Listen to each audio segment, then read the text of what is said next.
मी संपदा ठाकूर. मी वसईवरून इथे उपचारासाठी आले.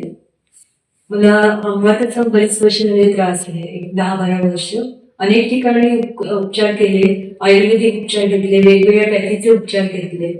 पण इथे आयुर्वेदिक आणि आध्यात्मिक उपचारासाठी आले. म्हणजे 4 महिन्यापूर्वी माझ्या हातांच्या मुवमेंट अजिबातच होत नव्हत्या.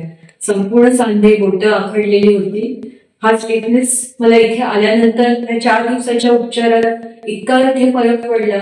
इथल्या सर्व ट्रीटमेंट, मसाज, स्टीम, आयुर्वेदिक औषधं, काढे, बस्ती, या सर्व आयुर्वेदिक उपचारांचा, पंचकर्माचा मला 4 दिवसात जो अनुभव आला तो इतर कुठल्याही ठिकाणी आला नव्हता. त्याच्यामुळे मी इथे आल्यानंतर मला जी ट्रीटमेंट मिळाली त्याच्यात मी खूप समाधानी आहे. आणि अजून पुन्हा हे उपचार खरं तर हे अर्धवटच उपचार झाले म्हणायचे. म्हणजे मी मध्ये पूर्ण उपचार घेऊ शकत नाहीये, पण मी पुन्हा ही येऊन ट्रीटमेंट परत रेग्युलर घेणार आणि संपूर्ण बरी होऊन जाणार.